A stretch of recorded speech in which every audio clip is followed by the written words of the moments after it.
Hi everyone, welcome to Expansion Scapes, and welcome to your pick a card video on how to be happy.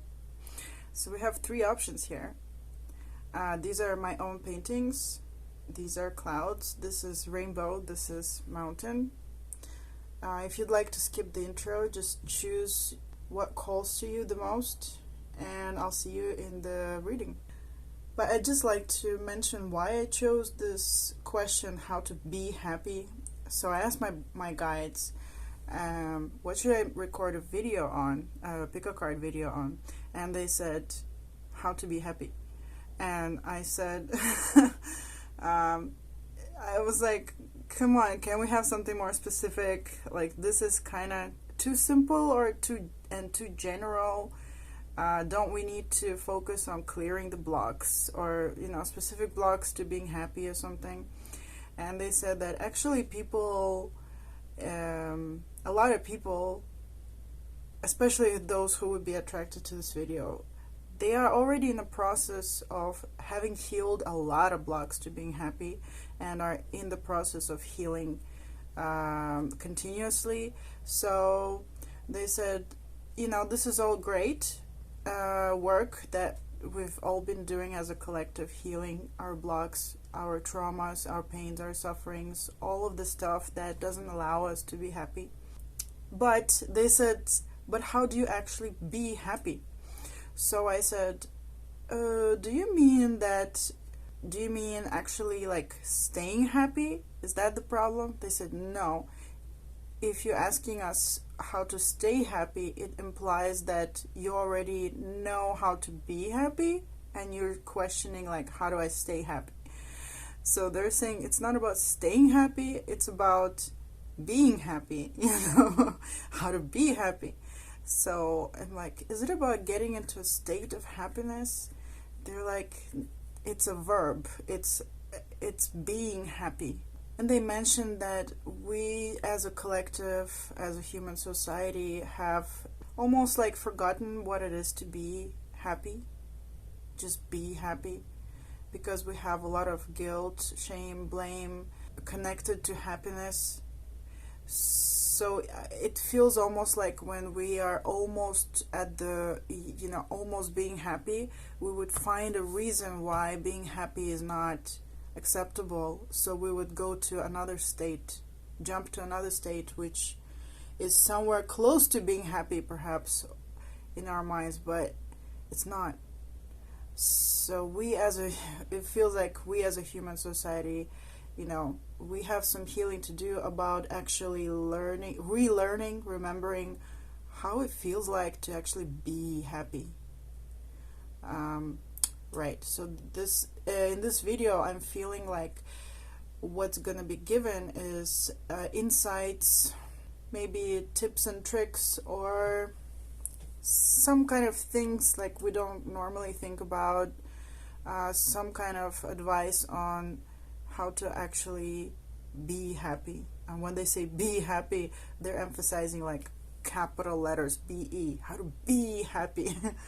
So this is really interesting for me too, because I'd like to know how to be happy. And I've chosen 3 happy paintings. This is my work in progress for my own future deck of oracle cards. I'm not sure what I'm going to call it yet, because I'm working on it with my teacher who teaches me shamanic healing and shamanism in general. So yeah, these are just work in progress. They're gonna be cards one day, but these are just my raw paintings. So just check it out, see which painting calls to you, or maybe more than one. And let's see what the soul world has to tell us about and to teach us about how to actually be happy. Alright, so I'll see you in the readings. Hi everyone. So if you chose this painting of the clouds, this is your reading. So I've meditated on your cards and this is what I'm getting.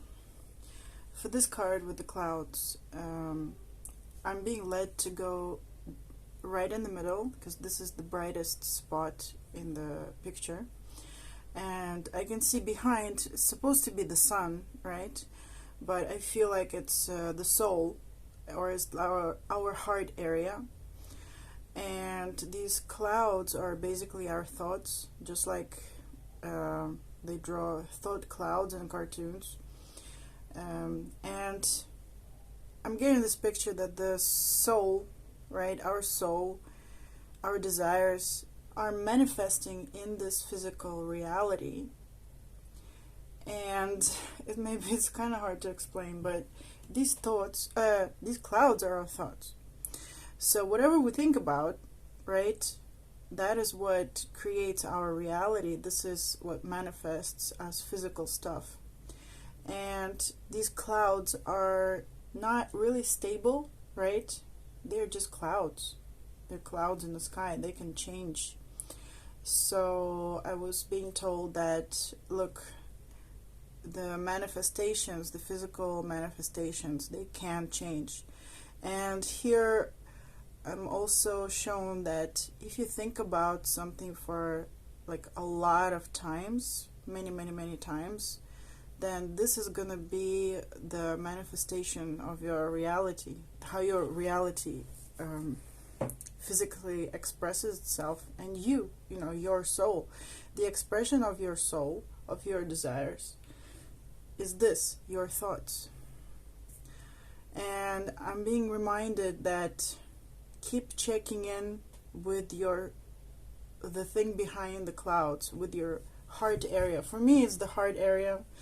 I think for everybody else, you guys can tune in and see where it is that you find that you can feel your desires, and feel where it is, maybe in your body or in your thoughts, however you feel yourself.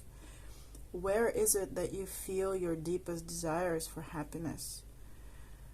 Where do you feel you create from? And whenever you want to connect to your soul, where is it? So I'm being shown that keep checking in with that core of yourself, going back to your soul, to your desires, to your curiosities, your questions. Keep going back there and keep checking in. And keep remembering, kind of, and not even remembering, but keep discovering yourself in thoughts and thinking, what is it that makes me happy? What is it that makes me feel alive? And it's like a brainstorming session, kind of. And you can see this is a lot of clouds, so because something has been thought about a lot, this is the thing that is manifested. But you see, these clouds are smaller amount. Let's say you've been thinking about one thing like a little bit, and so it's not really in the center stage, it's not really bright, it's not really the main manifestation at this time, because you've been thinking about this thing a little bit. You see, there are two bigger clouds, like, oh, if you've been thinking about this thing more, it's closer to center stage and it has a bigger size, so it's like more manifested. And like these two clouds, I feel like it's 2 and 2, and they're like kind of equidistant. And I feel like these two birds are like our guides, and sometimes they just pushing us along, like, yes, think more of these things. Yeah, so for this reading, I'm being taken, like, this is a kind of cause and effect, almost like an instruction manual, guidance manual of sorts. And I'm also being reminded that, oh, keep checking in with this basic recommendation, to keep checking in with the core of you, with what makes you feel alive. What is alive in you? What makes you feel good? What makes you feel happy? With this set of cards here, I'm being shown our day. So look at these spirals. There's so many spirals, and this is how busy our day can be. We can be really busy with a lot of stuff happening, and sometimes it can feel like we are just constantly putting out fires, you know, this has to be done, this has to be done, this has to be finished, this has to be taken care of, and then you know, the whole day kind of just goes by doing all these necessary things, and then like sometimes for me, I the whole day I'm just doing something that feels like really necessary, and only in the evening when I realize I can't do anymore, I sit down and I remember to connect with myself only before sleep, but sometimes I can't even do it because I'm just too tired and I fall asleep. Here the advice is almost like, okay, there's a part of your consciousness that goes through your day and does 1 million things which need to be done. Okay, good, this is our life, right?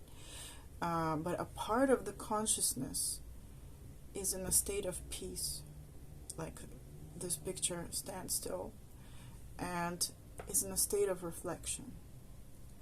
So the way I saw this vision was, there was a man and he was riding the waves of the daily life activities, and the waves look really scary. It looks just like, you know, there's no land, it's just ocean, and it's just a wave after wave after wave, and it looks really scary. But somehow this man, he looks like this, by the way, somehow this man just rides the waves on top, and inside his heart there's peace and serenity and reflectiveness. And while he's experiencing this, somehow it doesn't feel overwhelming to him, because a part of his consciousness knows that he can reflect on all of this, and he can keep putting in the changes into the reality. So the way he's doing it, you know, he can keep reflecting back to this part, to your heart, to your desires, to what you want. And by the way, like, part of this ocean was the creation of the collective, and part of this ocean was the creation of his own, because we are part of the collective, so we experience the collective reality and our own, and it's all kind of like indistinguishable. It all looks the same. And this man, as he rides one wave, he at the end he reflects and he throws something into the ocean, like from his fingers. And the next wave he rides it and he throws into the ocean something from his fingers. And then I tuned in, what was it? And it felt almost like he's salting the water, or he's adding some spice to the water, like pepper or cumin, coriander, cinnamon, nutmeg, whatever you guys like. It's like he's adjusting the taste of the whole experience by constantly checking back in a state of peace. And I'm not saying like, oh, the advice is force yourself to be peaceful.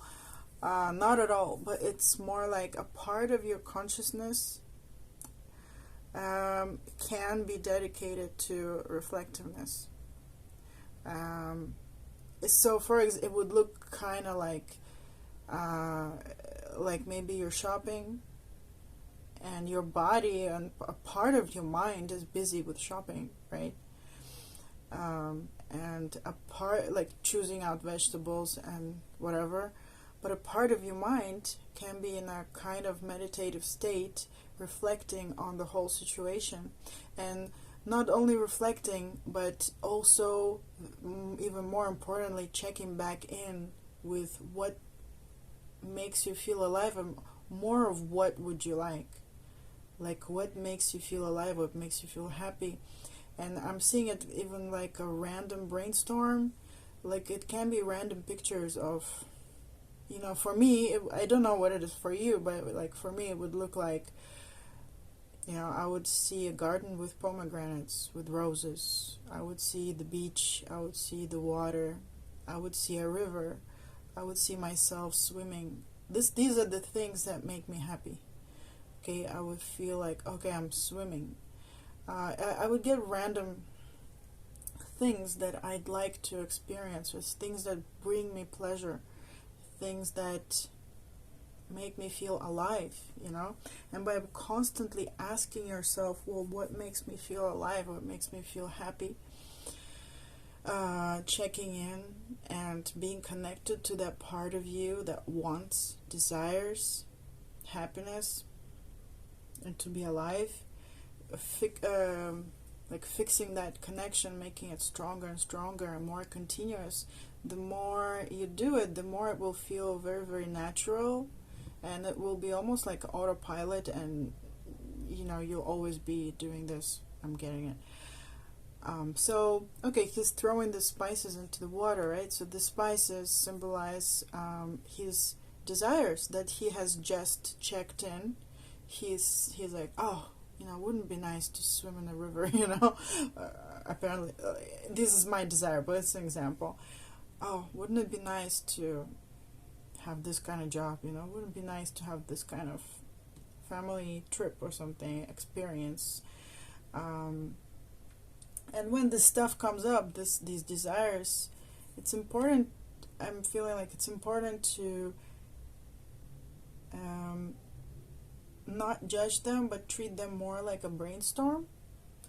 And during a brainstorm, we don't judge, we don't criticize, right? We don't think like, oh, how we're gonna bring it into reality. We just brainstorm. And I'm feeling like checking in, it would be useful to treat it like a brainstorm, to let whatever images come up that would that make you feel alive. So what he's sprinkling back into the reality is his thoughts, his the stuff that he got from checking back in with himself. So he's throwing those thoughts into reality, and by thinking them, right, these clouds, by thinking them, they are actually being transferred into reality. The trick is to actually keep doing it. To keep doing it. Because I'm being shown here that sometimes we can get into a negative cycle of thoughts, and I'm sure that everybody can relate to this. Sometimes we're thinking of some negative, you know, some not nice thing that happened, or somebody that said something to us, or maybe there's a person in our life we don't really like or something, and then after communication with this person, we can get into a state of thoughts where we just keep thinking of the bad situation again and again and again and again. Sometimes we think, oh, I should have said that, or next time I will say this, or how dare they behave like this, or something about a situation just keeps going on and on and on and on. And imagine how many clouds that is, how many thoughts that is of our day that's dedicated to this dark experience, that's not creating happiness, that's not creating something that makes us feel alive. But how many thoughts per day, if we get stuck in that negative cycle of thought about somebody or some situation at work, or maybe we saw the news and we just keep thinking about it and thinking about it, the negative stuff, just like the spiral, you know, it turns into reality. It occupies our minds. It is our reality, you know, the darkness.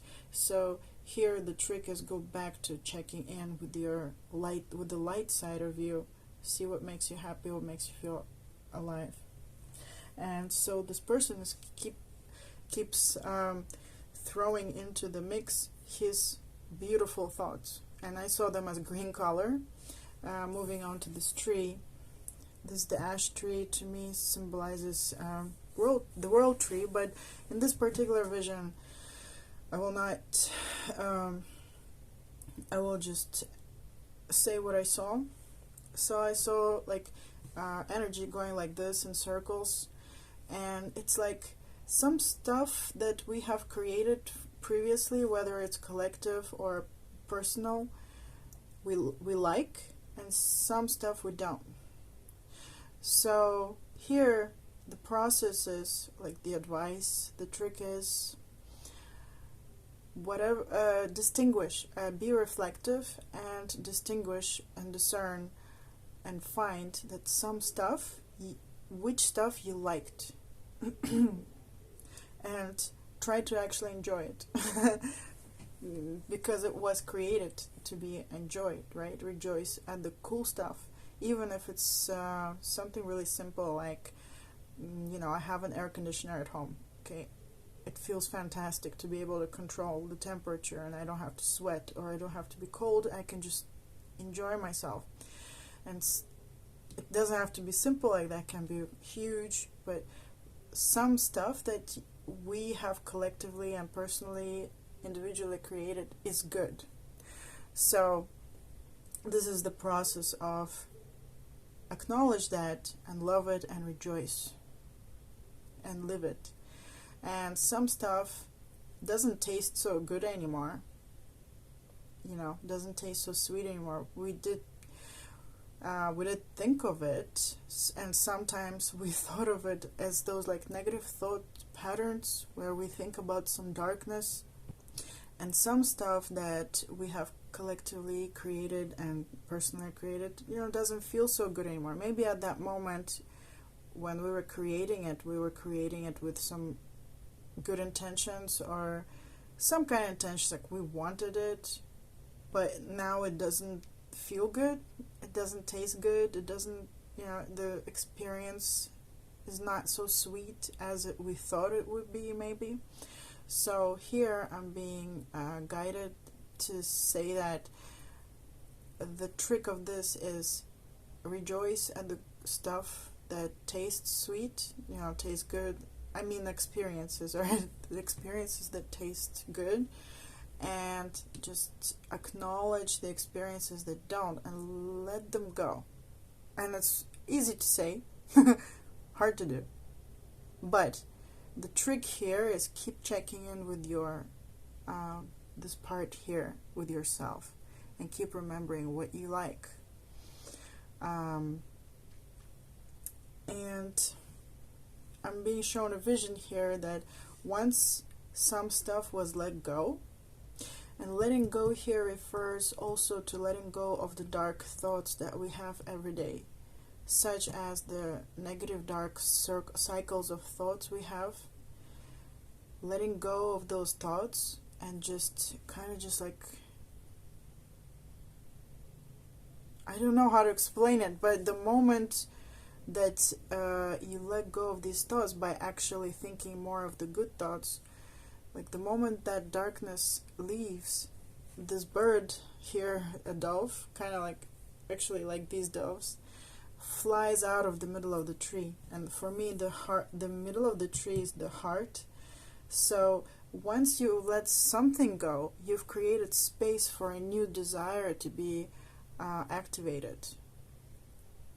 But once you keep reinforcing, the whatever is already, it feels like just a stuck situation, and there is no space for something new.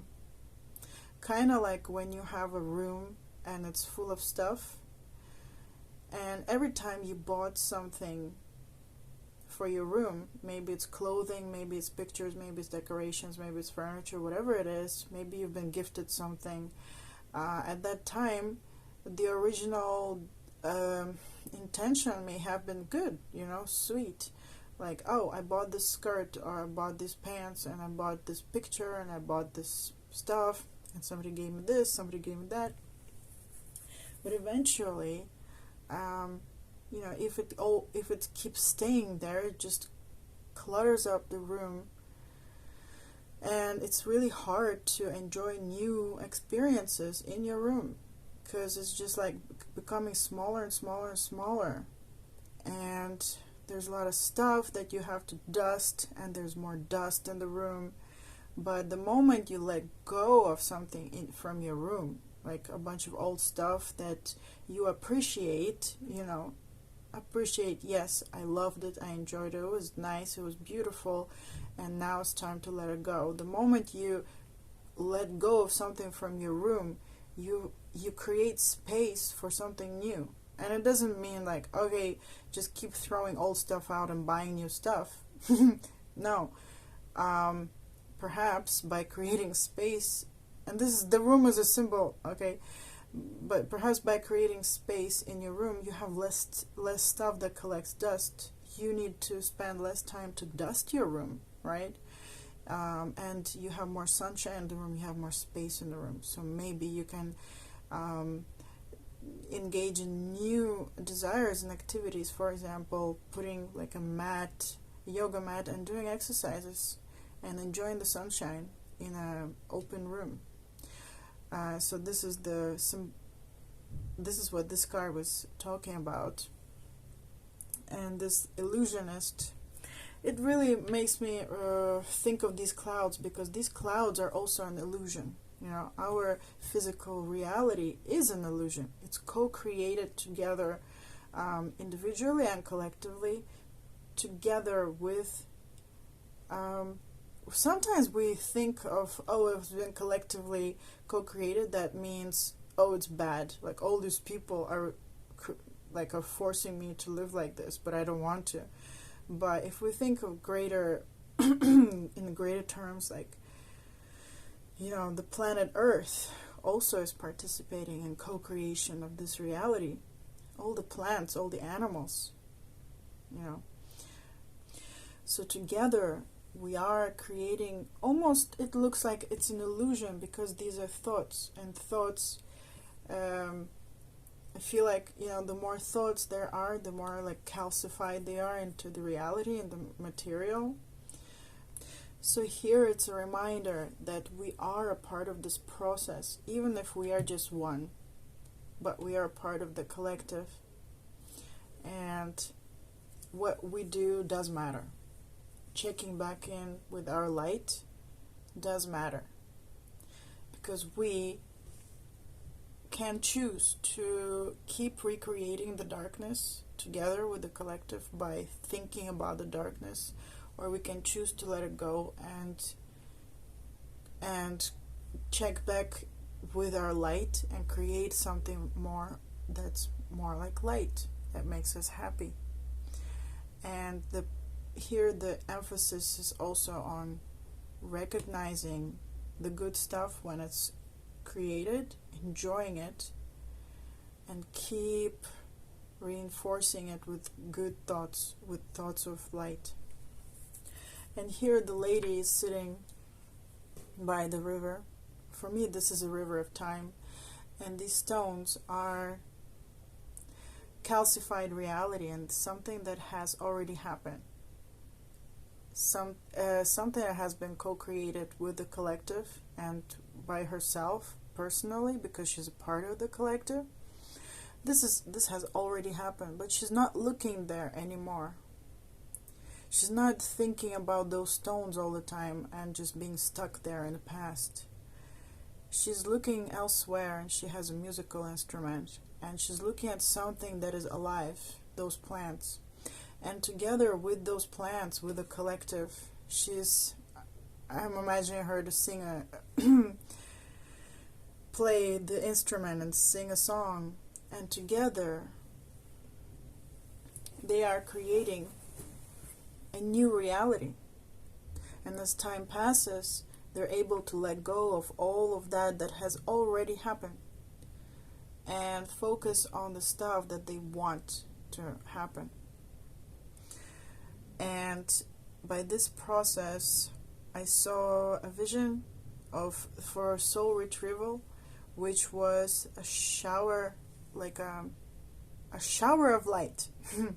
Yeah, because I'm like, well, how does this soul retrieval work here? And I've been shown that by letting go of something that has already happened, something we have already experienced, something that is calcified and very, very physical, by letting that go. And how to let it go? Let it go from our thoughts.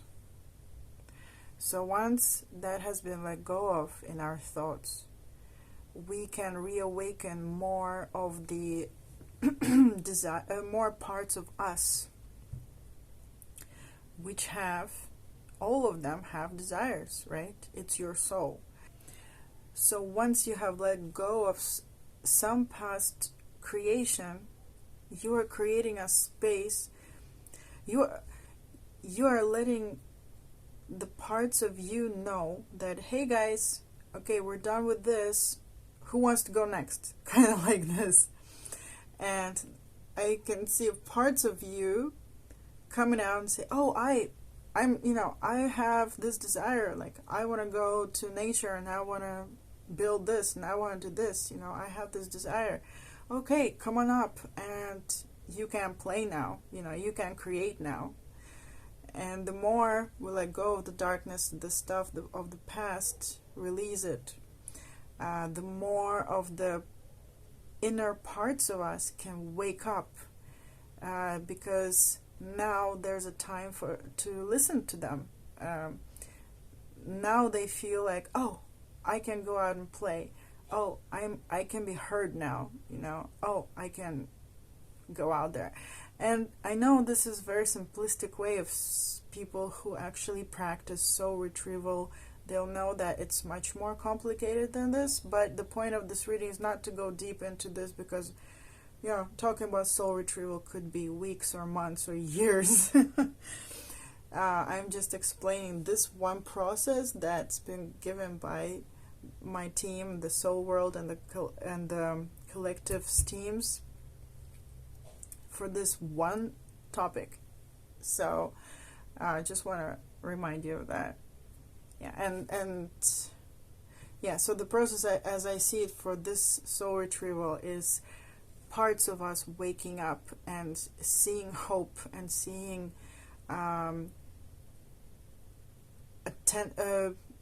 feeling that they can have attention now, that they can be acknowledged now, and that they can be heard now, and they can actually act and play. And through this process of they can be here, they can be heard here by you, by a part of your consciousness that says, oh, I hear you.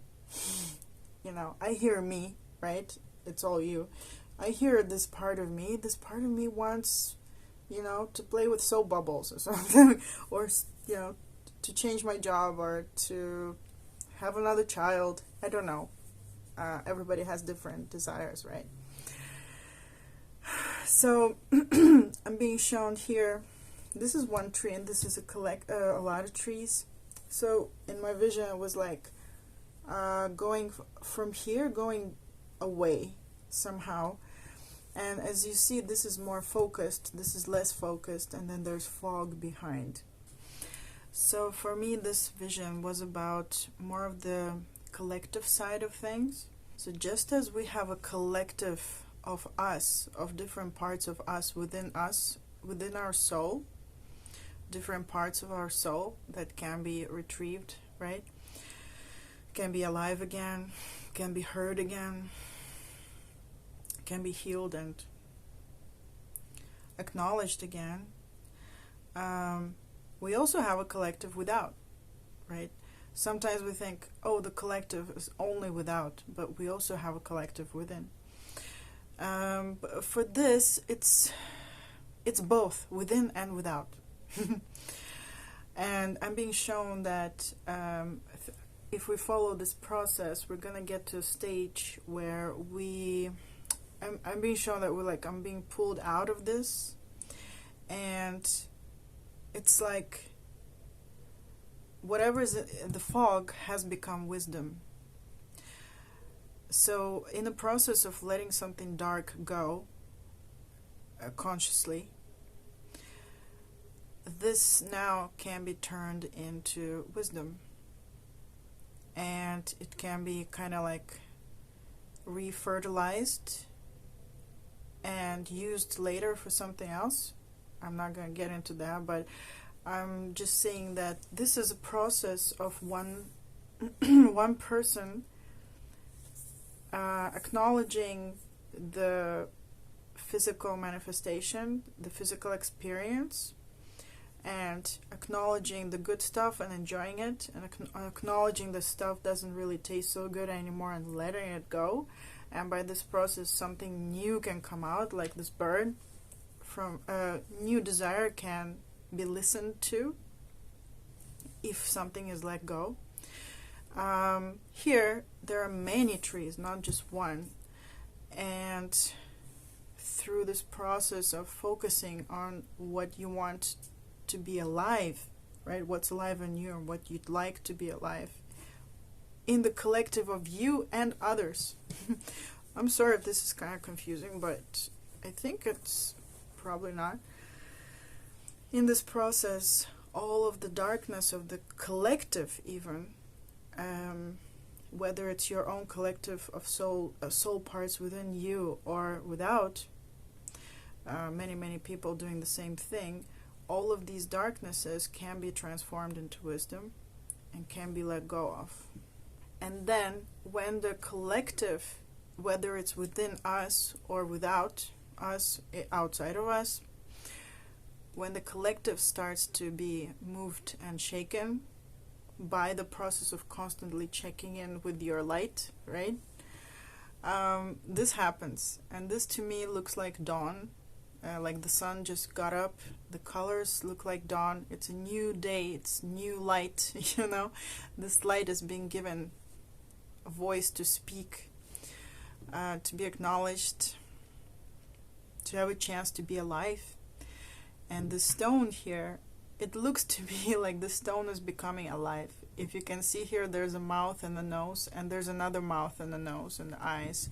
So it's like by this process continuously happening, by allowing this process to continuously happen within us, we can get to a state where we have transformed enough of ourselves, and if imagine also other people transforming themselves, then something that we thought was never gonna change, which looks like a stone, it's a calcified reality, something maybe we thought that wouldn't ever change, starts to become alive and sing and change with dawn colors. So I'm being shown here about the relationship of the collective versus like the one individual. And once again, it's an internal thing and an external thing simultaneously. So yeah, we are a part of the collective that creates our reality, right? And sometimes we can feel like, oh, the collective has more people or more souls, so I am just one, you know. It's really hard to change things. But yeah, if we keep thinking like this, we get into like the cycle of darkness and or the cycle of calcified these stones, right? So things will actually not change. But then when we follow this guidance, checking in with ourselves into a light, and you know, injecting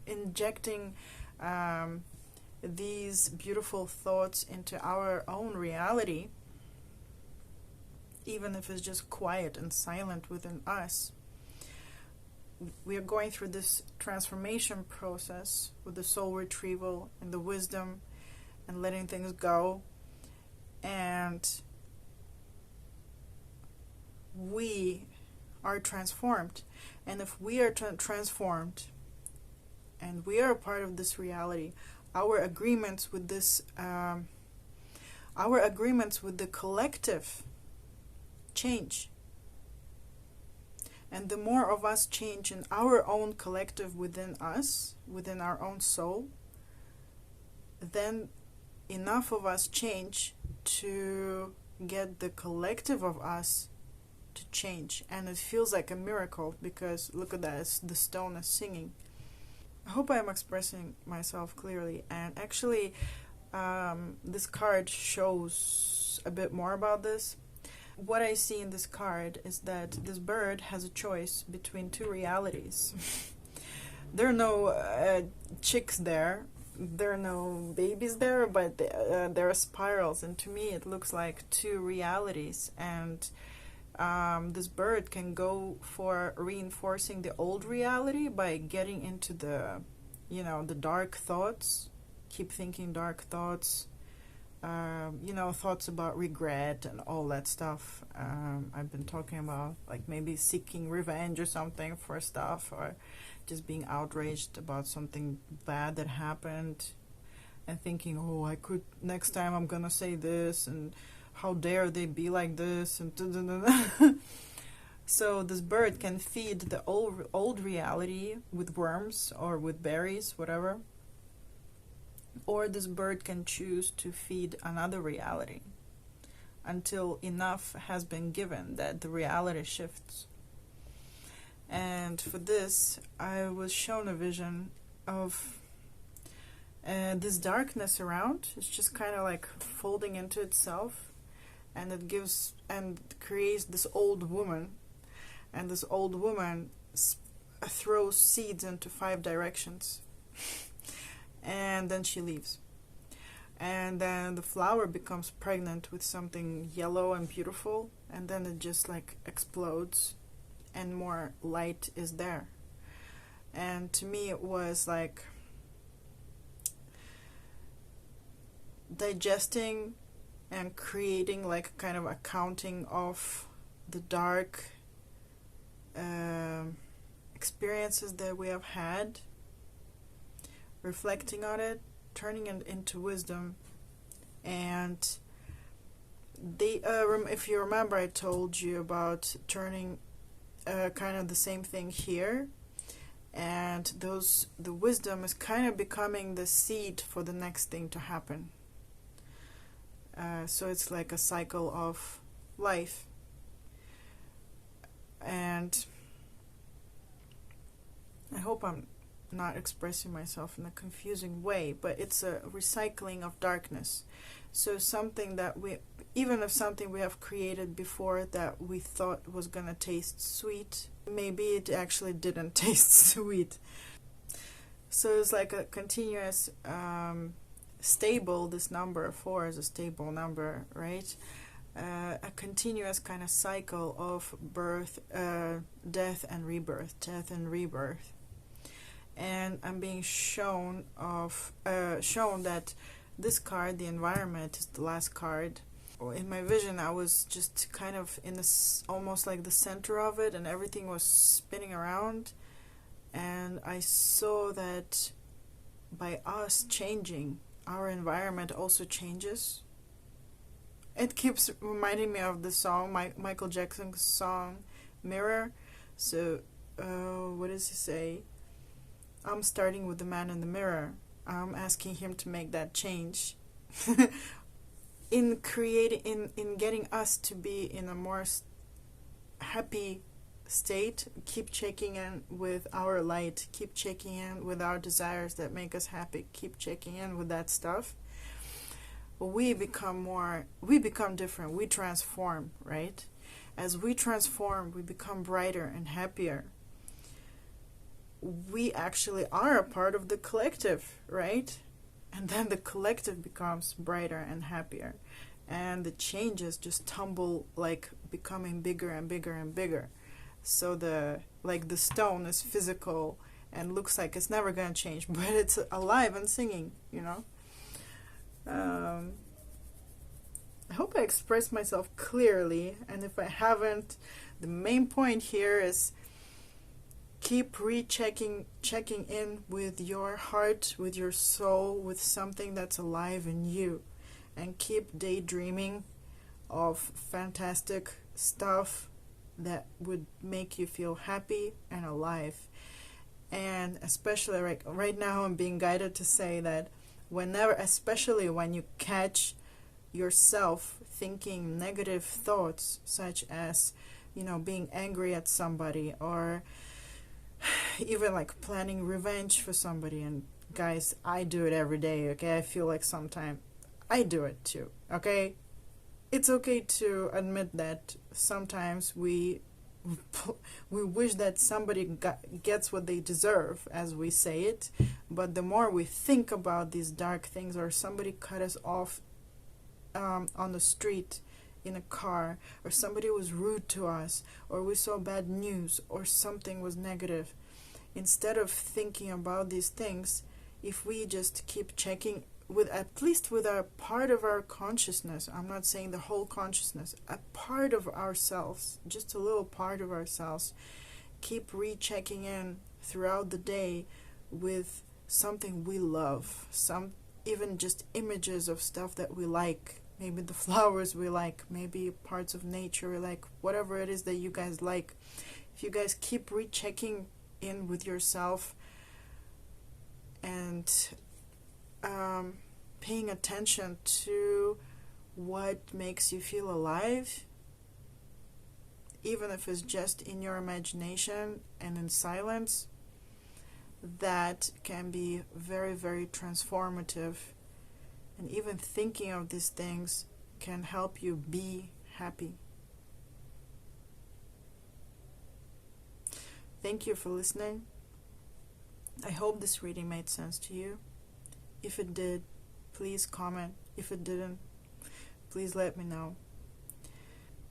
You're welcome to email me at expansionscapes@gmail.com to check out the shamanic healing sessions that I offer, or any other kind of psychic or Akashic records kind of readings. I am grateful for your attention. I hope that we can all be happier, little by little, day by day, so that rocks can start singing. Okay, thank you and have a great day. Bye. Hi everyone. So if you chose this rainbow drawing, or pile number 2, welcome to your reading. And just like for pile number 1, my guides guided me to incorporate this drawing into the reading and interpret this card as if I would any other. So that was fun. And also my guide team showed me a different spread from pile number 1. So in case you're wondering, if you watched pile number 1 and you see this spread is very different, that's because I was guided to do it very differently. I'm gonna start from here and then go to here, and this reading seems to have no kind of, it seems to go in a spiral. It's not linear, like time is not linear.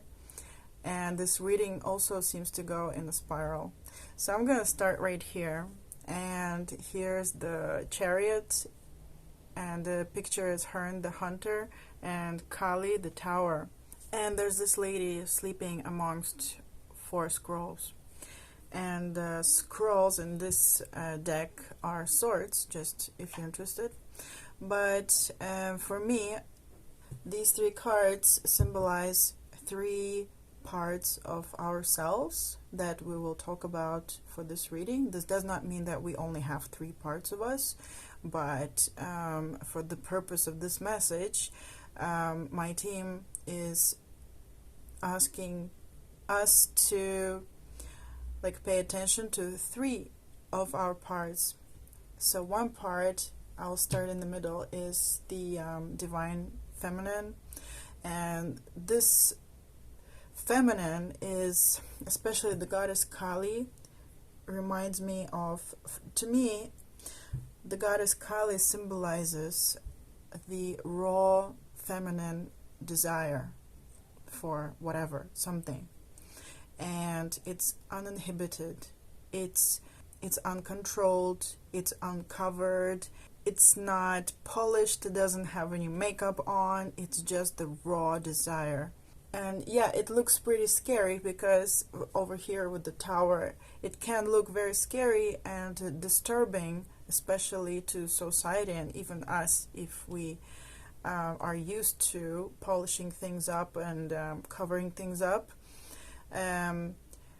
Because her desire is raw and like a raw instinct. This is her desire, uncovered, uncensored. Also, it reminds me of the moon. And there's the moon.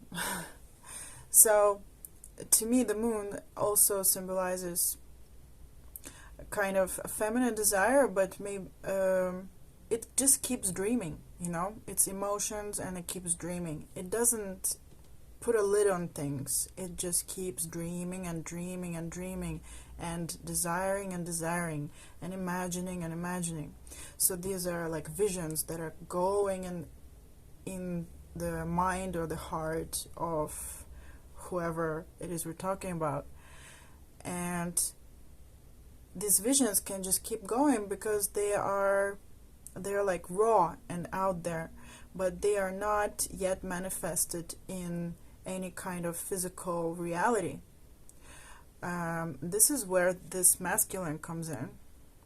So these are three parts of us that are, one of them is the feminine, one of them is the masculine, and then this part of us is the kind of like an observer and a decision maker.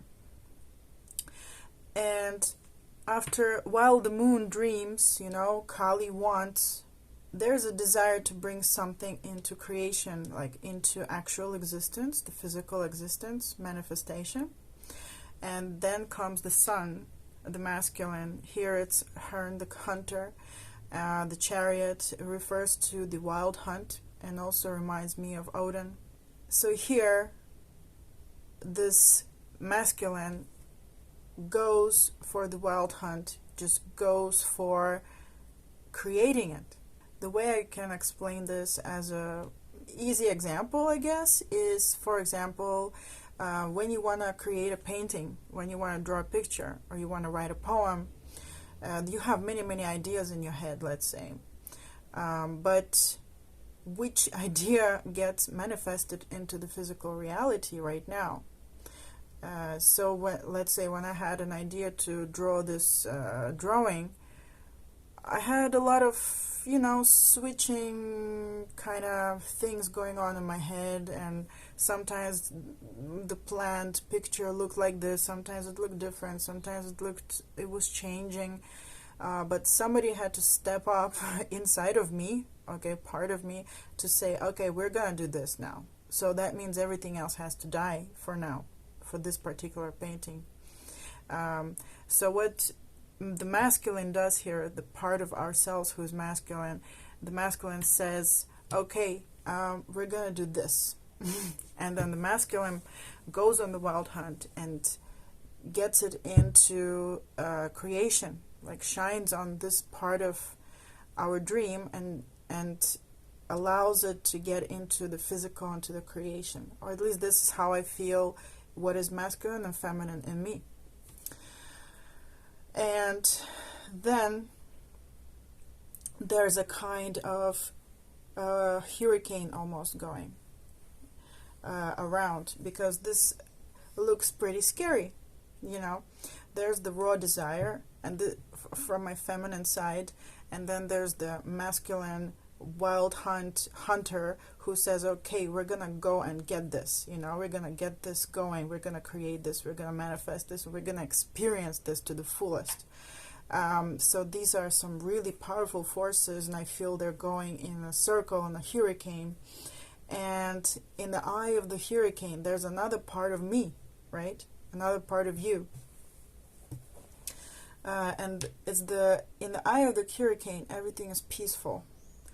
This lady is sleeping there, and some people say that the mythology of the wild hunt, they say that some sorcerers or shamans or mystics, they also join the wild hunt as it goes on during winter time and Yule, but the way they join is not with their physical form, with their non-physical form, kind of while their body sleeps safely in their beds, they're actually on the wild hunt, kind of like astral travel or something like that.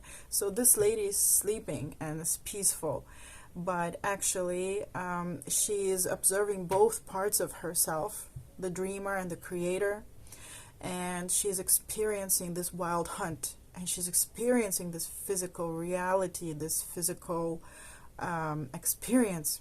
And these four scrolls to me symbolize what I've seen in this picture of the rainbow, which is it's a kind of a system of action, of like death and rebirth, or rather like birth and then death and rebirth. Yeah. So here we go. This to me symbolizes the divine, which is in a state of unity, the sun. And these little dots here, they're also the sun, right? Is the shining of the sun. They're also the divine, but right now they're experiencing themselves as separate. So let's say we are separate souls. We are also the divine, but right now we experience ourselves as separate, even though we are still part of it. And we go on this wild hunt. We have a desire. And I feel like this is the wild hunt. It's red. It's like blood, and it's raw. It's exciting. And all these dots that were really nice and circular and neat becoming all mashed up.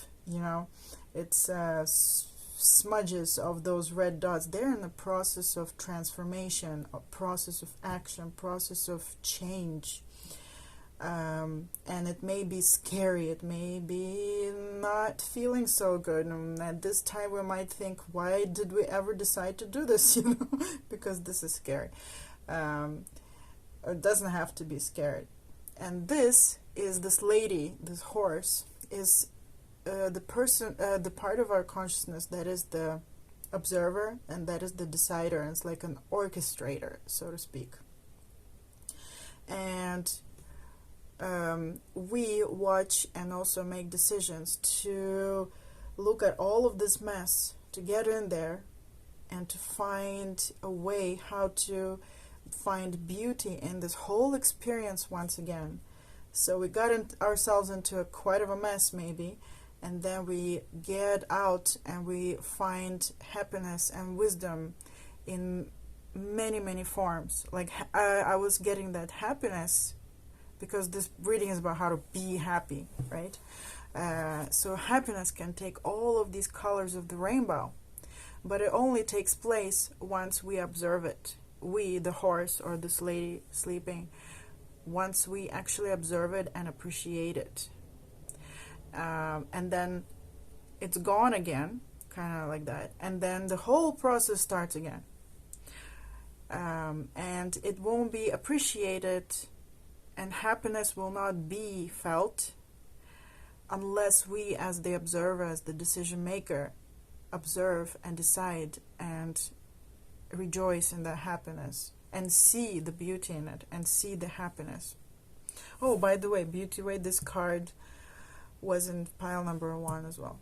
I shuffled the deck really well, okay, but it came out again, and it makes sense. Okay, so here we go back to this whirlpool of the raw desire and the wild hunt going on, the manifesting, us living in this physical reality which may feel quite violent at times. Even if there's no physical violence, we may feel, I'm sure if you ask every single person on this planet, hey, is your life, easy peasy, or is it really, really hard? I'm sure most people are going to say, wow, it's extremely hard. So it may feel like it's really, really hard. And we're really struggling. But then in the eye of this storm, there's the ladies, us, dreaming a dream. Like we're dreaming this reality together. And the 4 scrolls to me represent the 4 stages of life and rebirth. Life, death, rebirth. So going from let's say the divine, separating into the wild hunt, the desire, then separating into the wild hunt, the action, to separate and to go on an adventure to find that new thing that the desire has given birth to.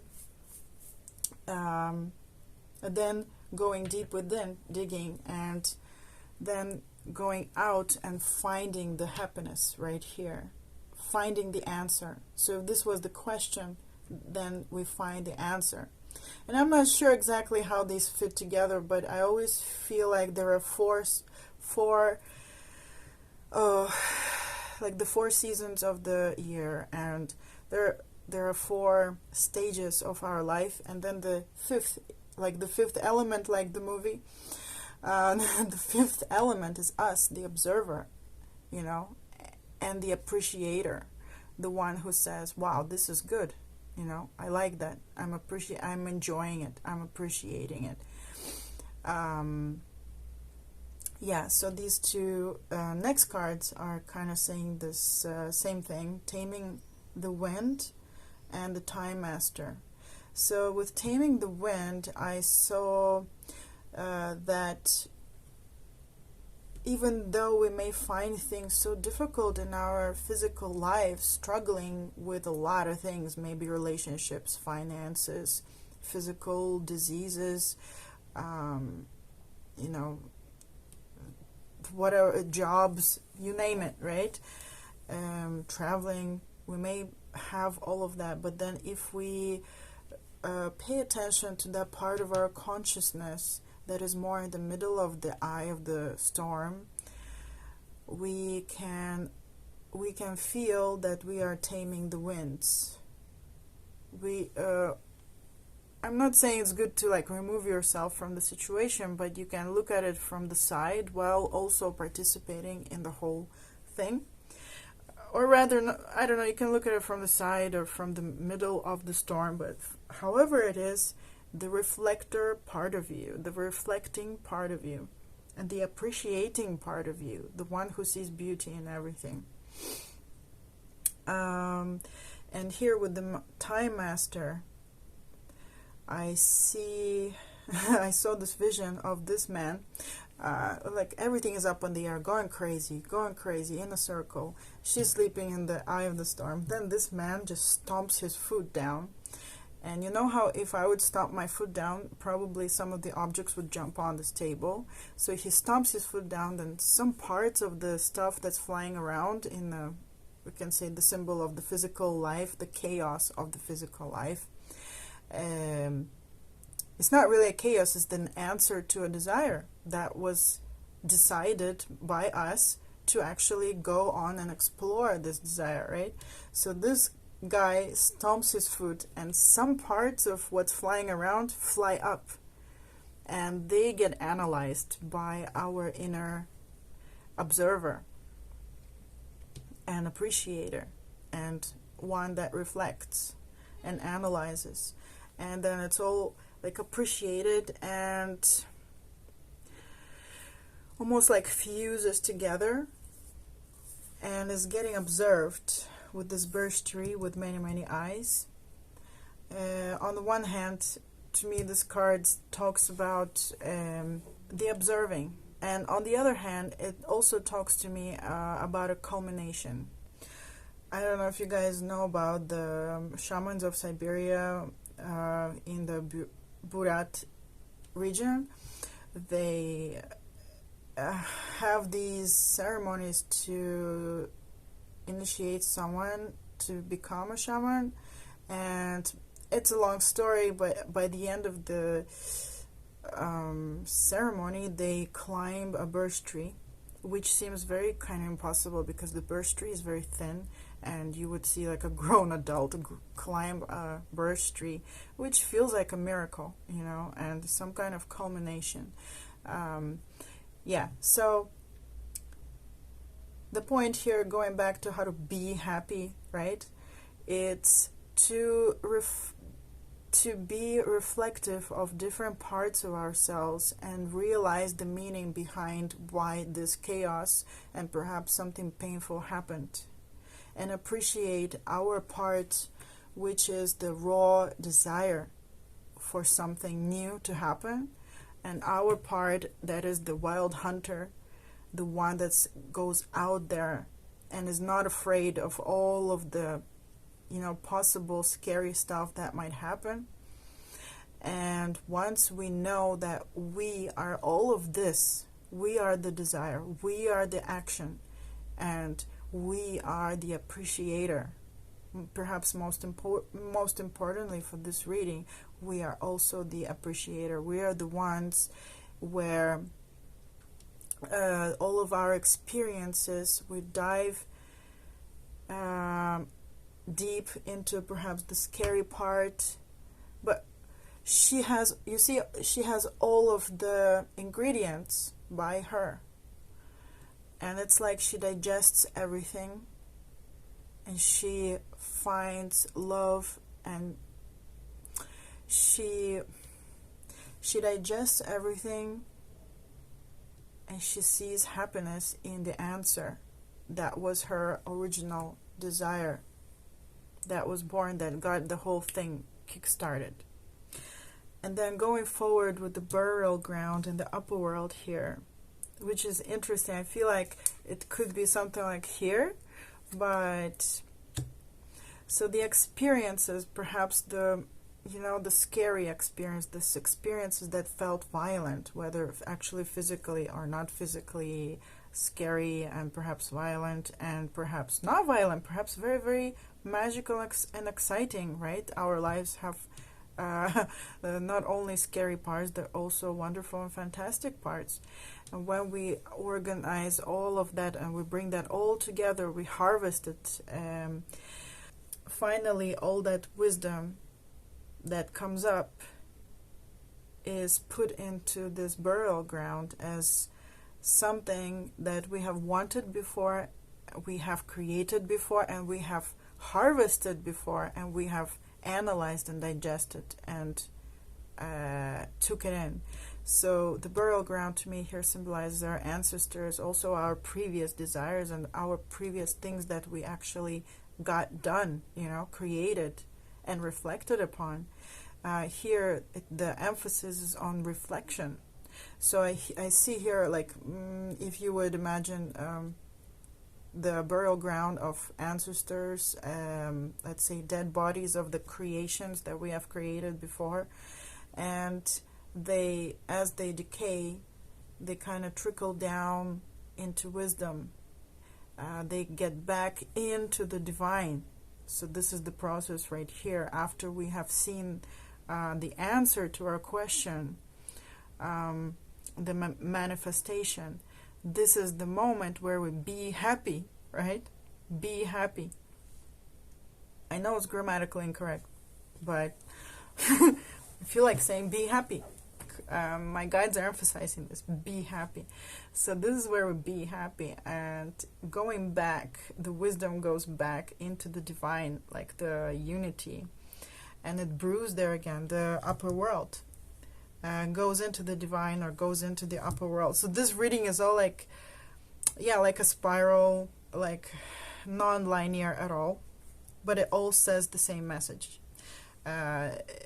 When all is said and done, all is digested and appreciated, it goes into the upper world once again, or the divine here, and into the dreamer here, and once again a new desire can be born.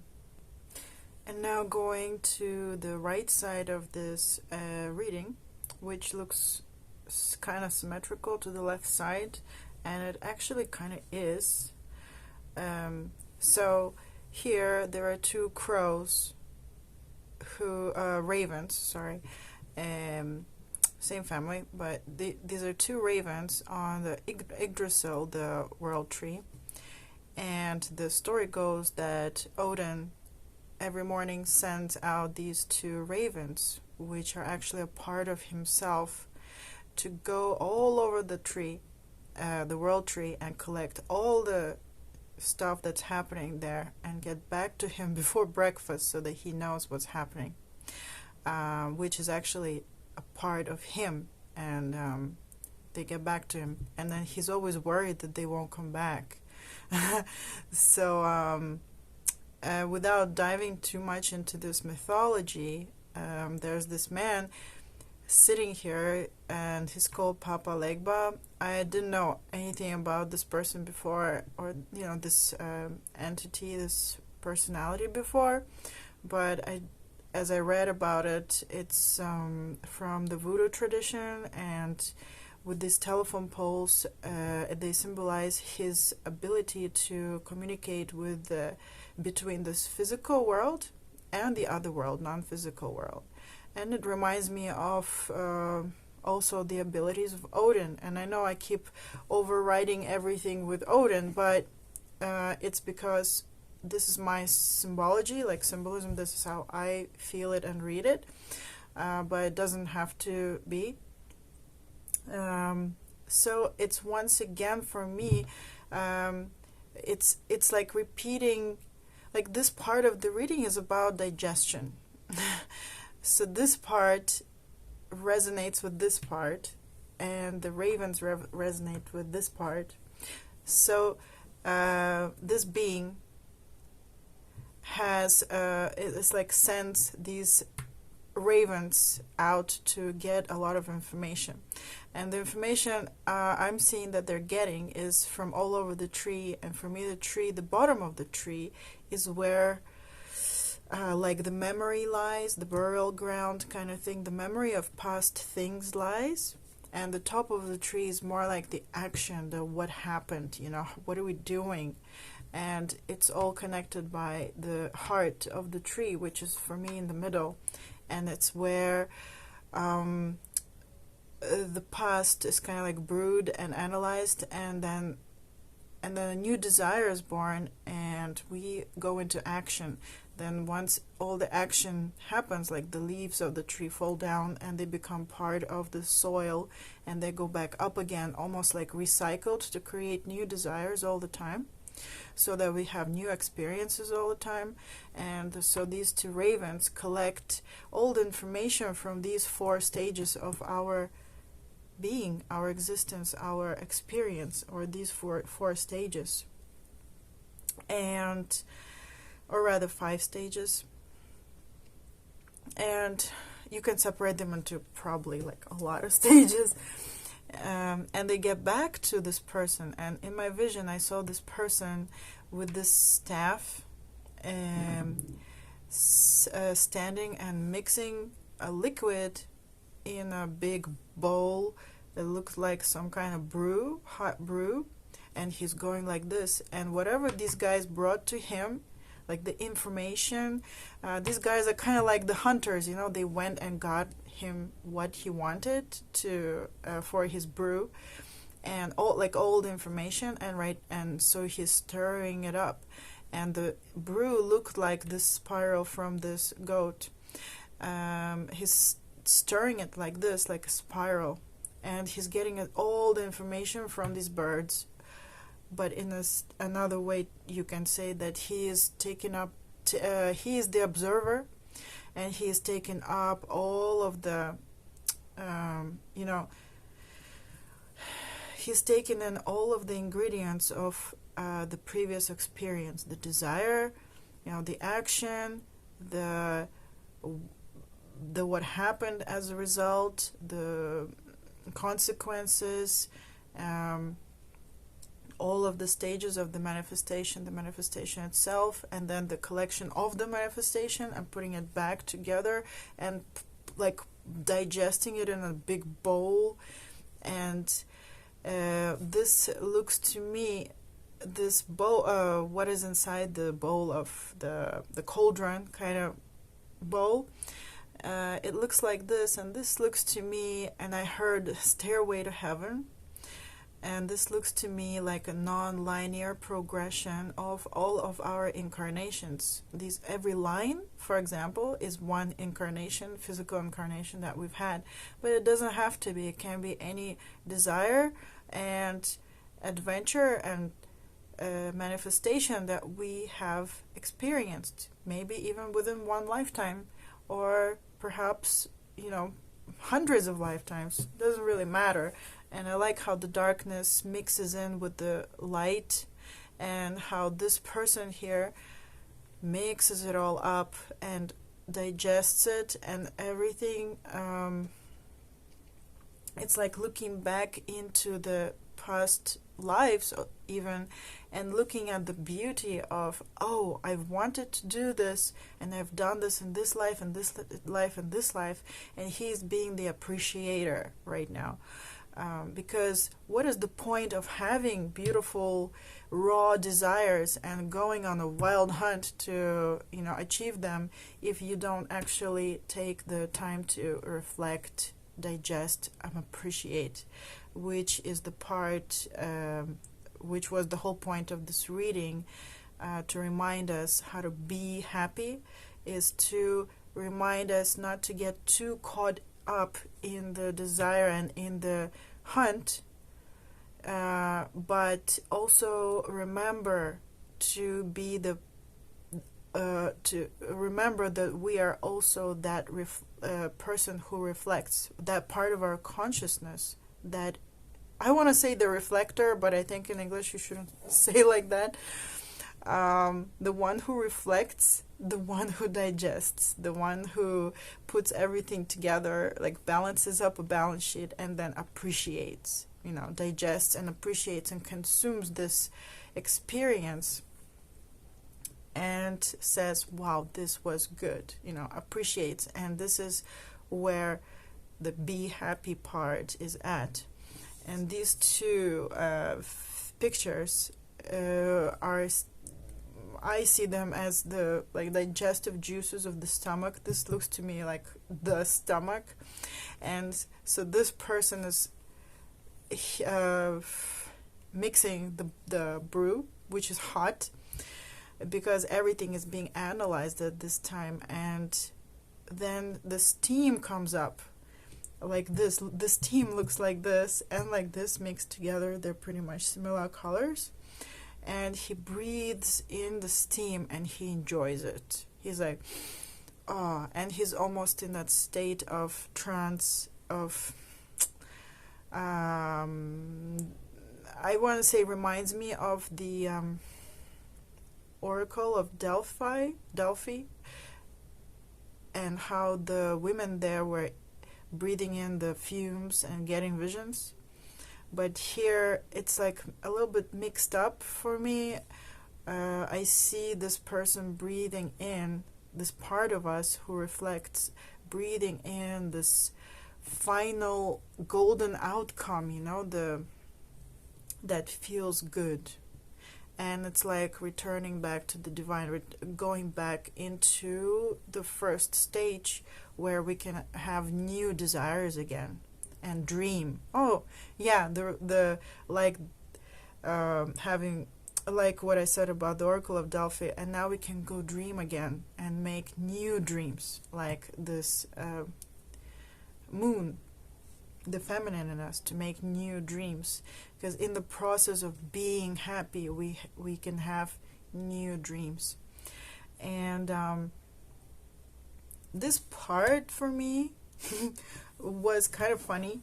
Then I'm seeing that, okay, there's this beautiful thing that happens. He breathes in this thing and says, okay, new dreams. Then I feel like everything kind of calms down, and there's this funny fish swimming around, which is actually a very wise fish that knows how to go with the flow and swimming in the I feel like this fish is swimming in the river of memory at the bottom of the world tree of Yggdrasil. And this fish is in a state of serenity and peace and flow, and almost like a dreamy state. And I know fish don't eat bubbles, okay, but this fish was eating bubbles, and it's symbolizing, the bubbles look like spheres, and sphere to me, and sacred geometry wise, it's a very, very whole and complete something, whole and complete being, like Earth, like planets, like the sun. They're all circle, right? Sphere, like this fire picture here. It's all a sphere because of the many, many, many perspectives that are all appreciated, that are like looking at truth from all of the possible perspectives and appreciating the truth from so many of them simultaneously. So it's like this fish keeps eating this wisdom up, and it was like a light, like a kind of a light and funny ending to this reading, to remind us, like, look, I know we do all this, all of this action in our lives, but to be happy, we need to remember to also be the part of us that reflects, that appreciates, that sums things up, that consumes the beauty of our experiences and our adventures. So the being happy part of this reading is right here, right here, right here. It's the actual consumption of our experiences and appreciating them. And I wanted to say that it looks like so grand or something, and we have to wait till we die or something to appreciate our experiences. If in case I created that impression, I'm sorry. No, we can be the appreciator continuously, just like this reading is all non-linear and mirroring each other and spiral-like.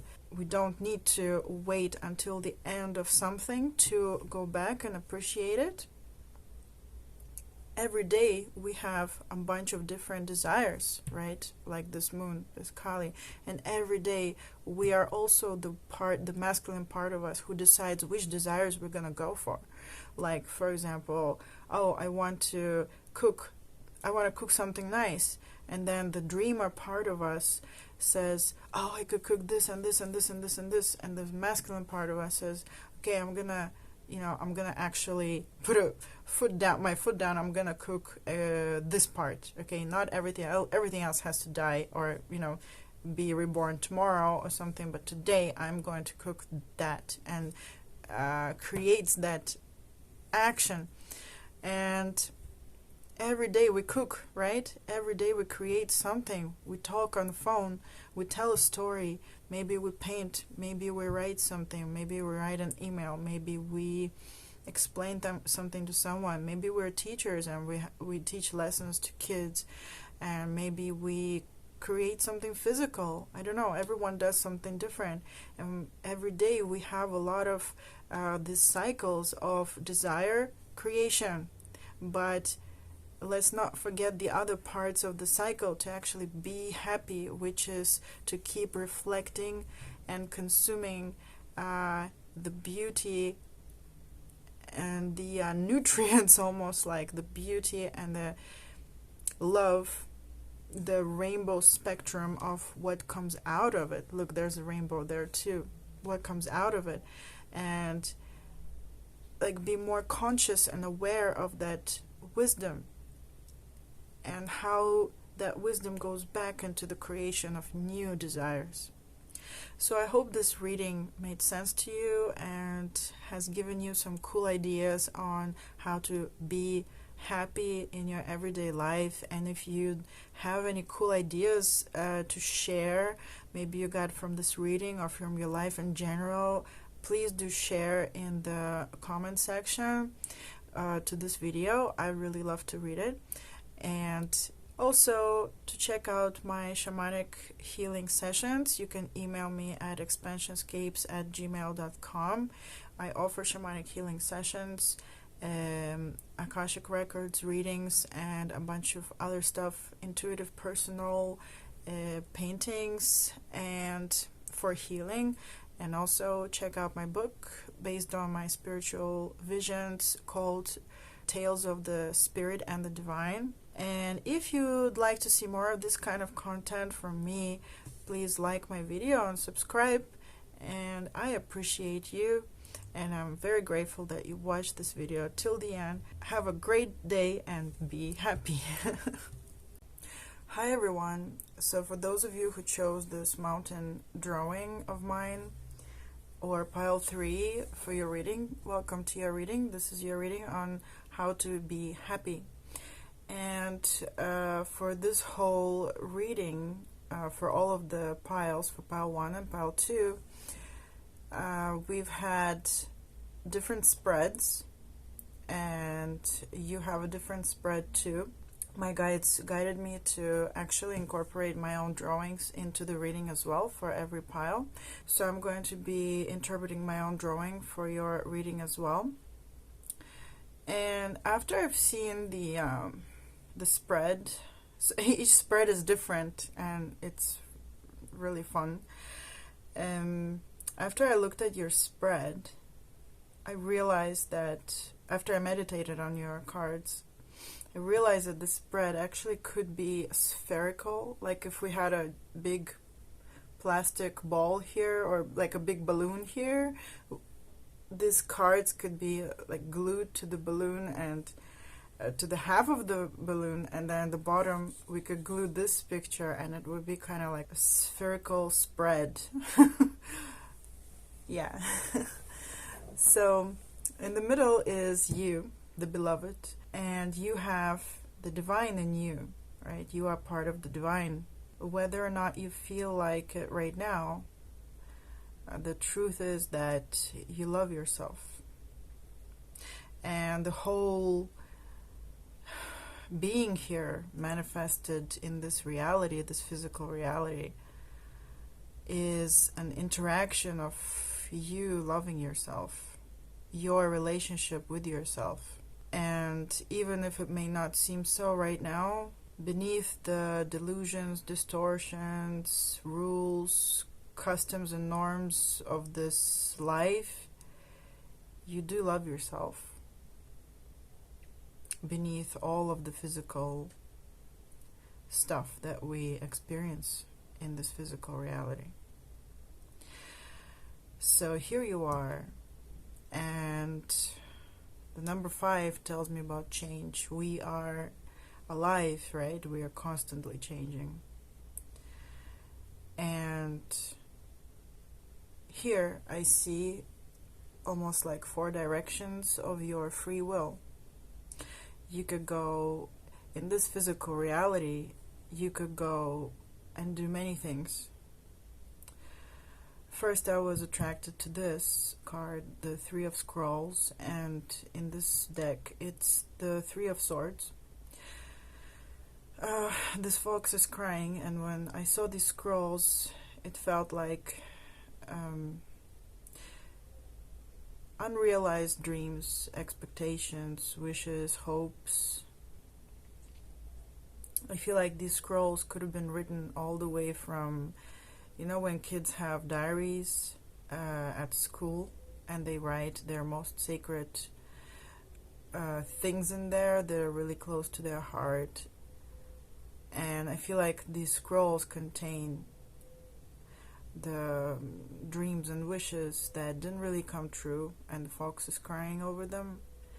And like I also feel like it's crying over spilled milk a bit. Not to imply that, you know, hopes and dreams were not important or anything, but something didn't go according to what you wanted, let's say. So that's one way we can experience this reality, is to focus on the stuff that didn't work out. And that's absolutely fine. So in this reading on how to be happy, the recurring themes have been to become aware of where you are and what you're doing in your life, and to see beauty and love in it anyway, because it's all you here, the beloved, the divine, part of the divine, if you don't like to say that you are the divine. So you could choose at times, choose to go and into this state of, you know, regret and loss, crying over things that didn't happen, feeling bad about the stuff that didn't happen, or looking at today and seeing the stuff that you don't have, for example, that you wish you did have. This is one way to go, and it leads me here to monkshood plant, which is poisonous and is connected to the goddess Hecate, to the afterlife, to after-death world. And it looks to me like actually like a third eye portal. With enough reflection and meditation on yourself alone, this third eye portal is opening, but it just feels quite sad to me. But eventually this blue color tells me that you will gain some kind of knowledge, some kind of truth about this sad situation, and you will come out on the other side. And the other side is all of this drawing. And this drawing to me for this particular reading, talked about adventure. And adventure can take shape of many forms, many colors, many roads, many directions. So you could you could go to the flowery side. You could choose to have an adventure in this life in the flowery field. Or it's also your free choice to go into these ice peaks and have a really tough experience.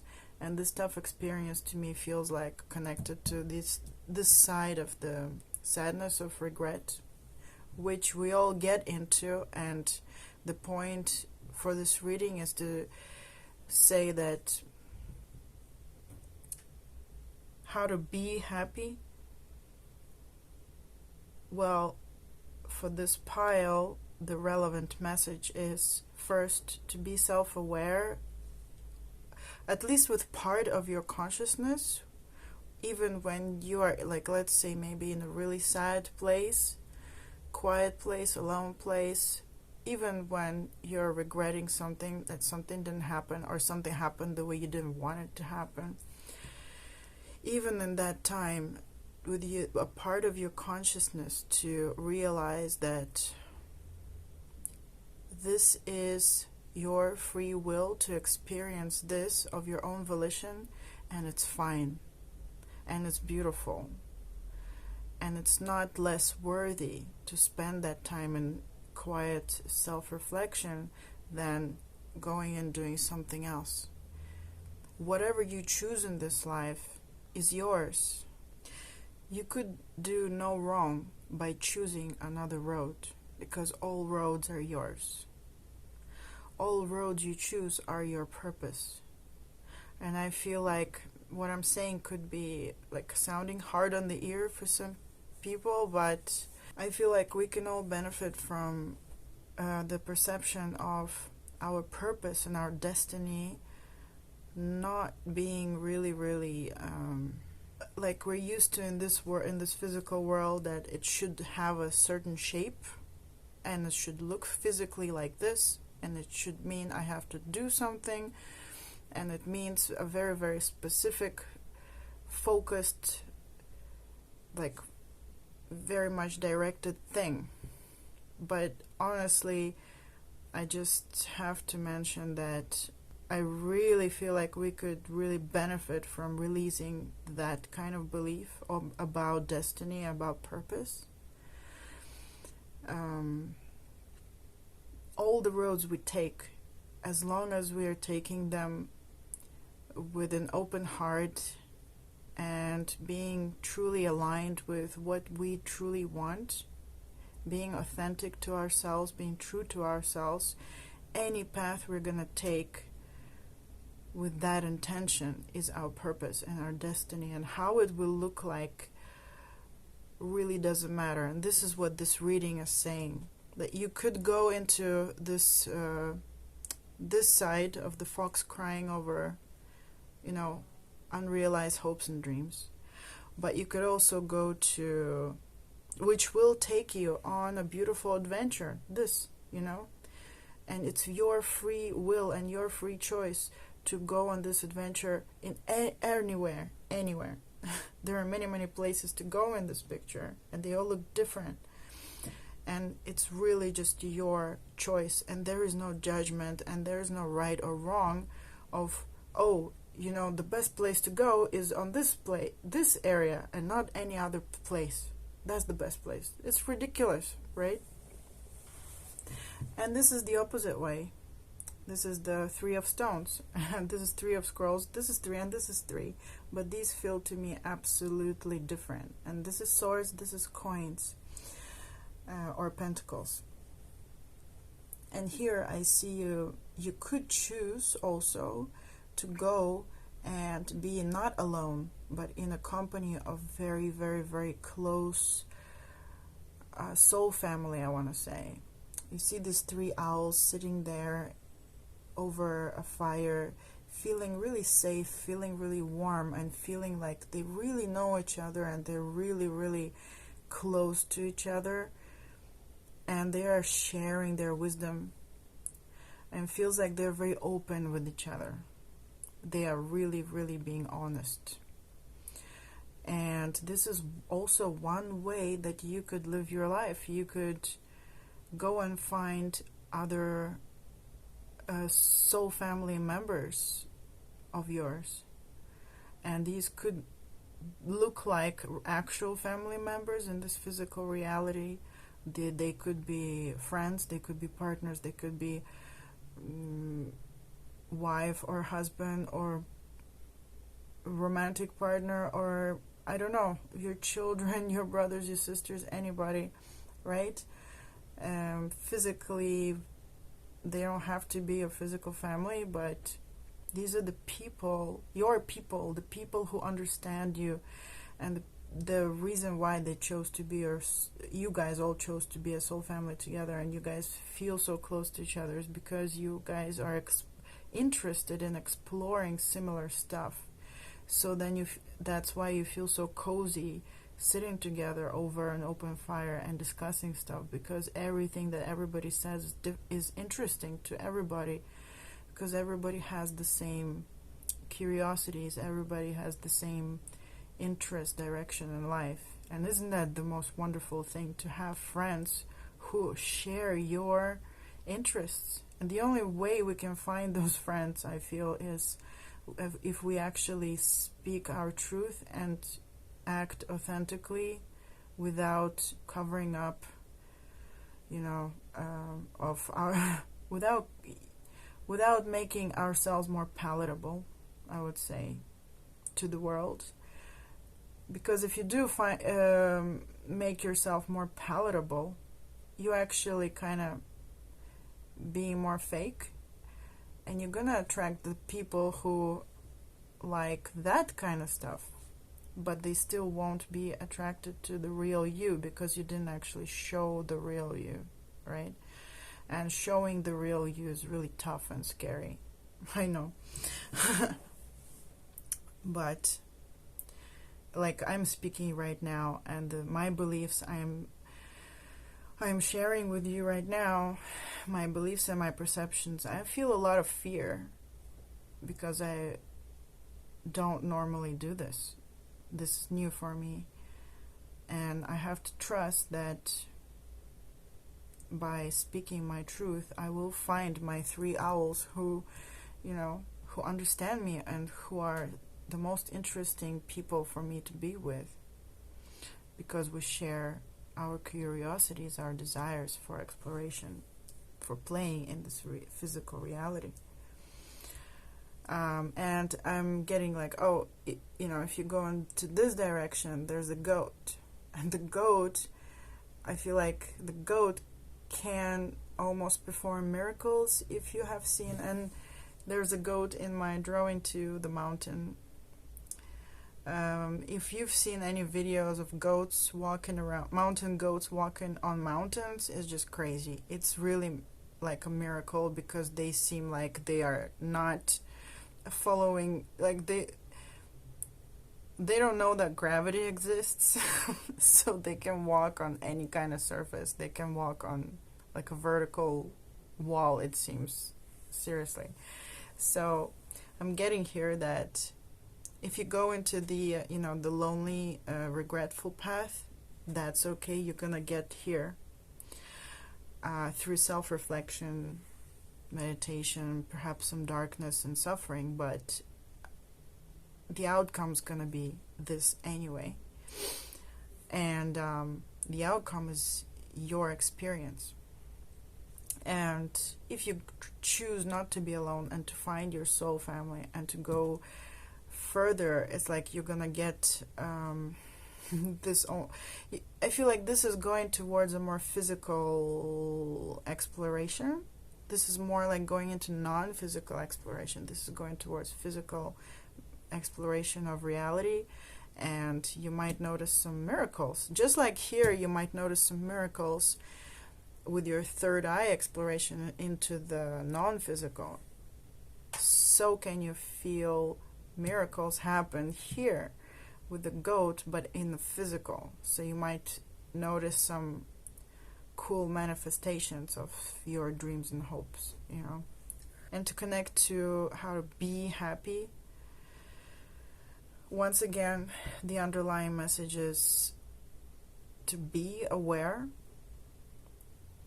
that the choice is yours, and wherever you might find yourself in life, with a part of your consciousness, if you be aware of your choice and know that it is your choice and know that it is good, it can't be bad ever. Wherever you choose to go, following your authentic desires, your authentic self, your authentic divine you,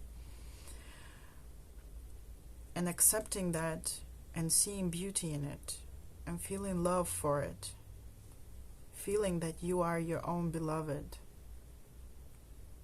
is how you can be happy in every moment of your life.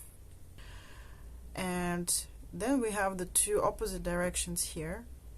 This is the Six of Stones, again it's Pentacles, and this is the Phoenix, Judgment.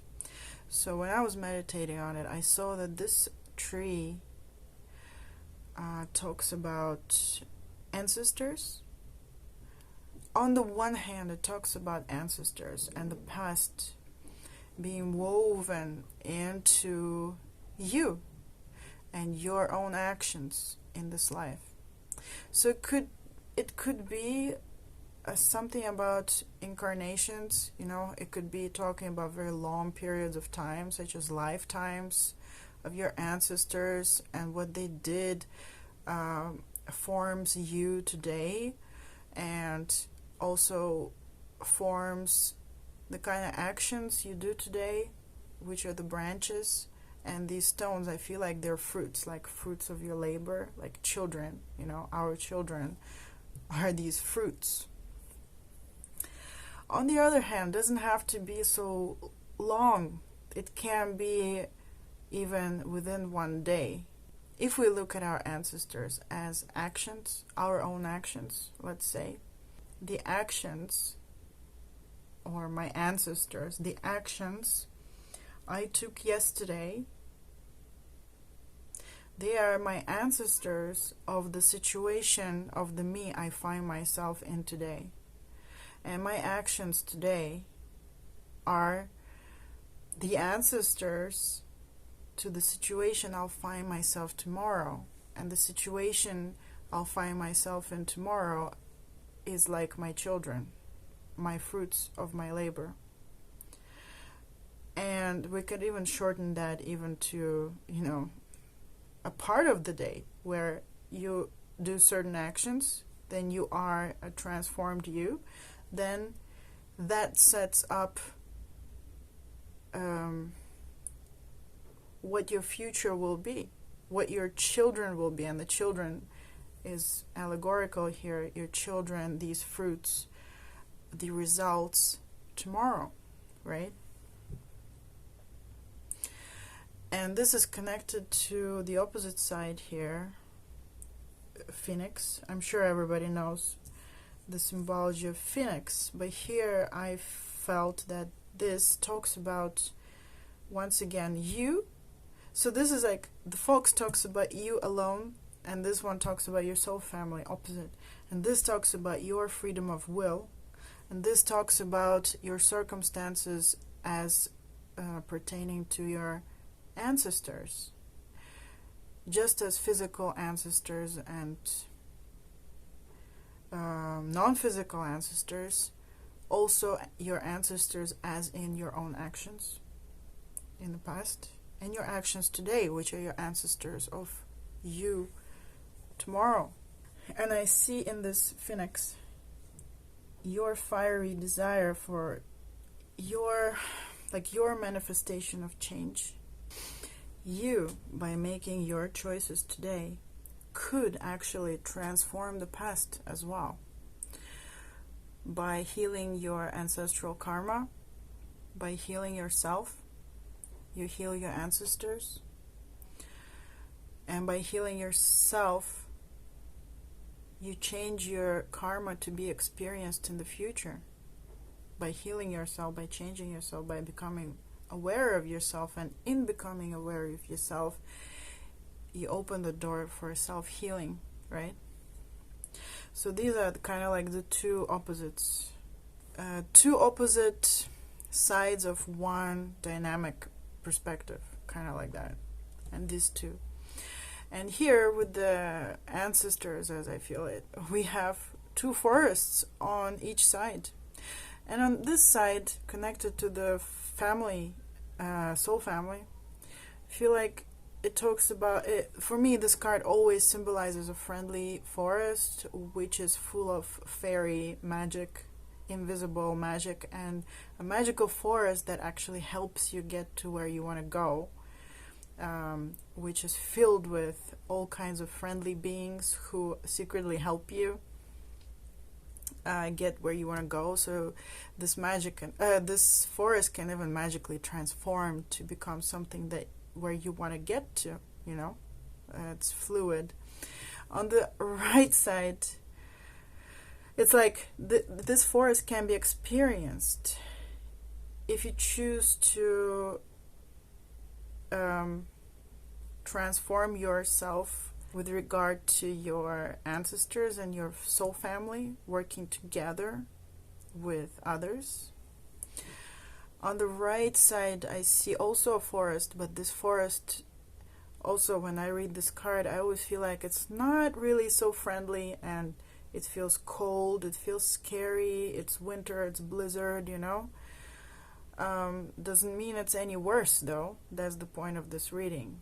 Even if you choose to go the hard path, like to travel these icy peaks, and you may find a lot of, you know, you may find yourself in suffering, you may find yourself going against really hard stuff, but if with a part of your consciousness you realize that, yeah, I know I chose this, you know, I choose this, and in choosing and in owning this experience, you can find love for the situation, and you can experience the situation differently. See, it's on the lonely side, it's where the fox is. So kind of like the same direction, but where the fox is. And here is going towards not others, not the ancestors, but going back towards only you. So there's the only you, I mean you as the free will person. The colors of the rainbows, the colors of the rainbow here tell me that you are the one who decides which color you want to be. You know, you could be any color in the world at any time. It's really, really your flight. You know, you have your wings, it's your flight, and it's like, this is the world, the universe. You choose what you want. You choose your path, you choose your destiny, and as you choose it, you realize that was your destiny. You know what I mean? If we're talking about others and you, your soul family and you, if that's the direction you want to go to, we see the fox. And the fox to me is someone who is very good at resources, who sees resources everywhere, and who's really good at managing resources. And I know that the fox is also known as a trickster, but I really feel like here it's not a trickster. So let's say you want to change something in your life, but you think that you don't have the resources for it, or like you think that, man, this is like really, really, really hard for some reason. Let's say an example, and let's use an example and imagine that maybe you want to change your physical body and you want to get healthy, and you're thinking, man, you know, I need to change my diet, I need to do an exercise routine, and it feels like such a big road up a huge mountain, you know, such a long way up a mountain. I don't know if I can do it. It's just so much work, and it needs to be really, you know, every day, and it needs to be consistent, and it's just really hard to do. And it normal, not a normal person, like not a fox kind of person could think that, I feel poor, I don't have the resources because I need energy, I need commitment, I need support, I need this and that. So if you do go towards choosing to be supported by your soul family, by the people who you meet, by being yourself, by being honest, by being authentic, then I'm getting here that you can experience the ability of the fox, who will see resources where another person might not see any. For example, the fox sees that you have 10 minutes right now. You are rich, you have 10 minutes. In that 10 minutes you can do 20 squats. You could call and order a healthy salad.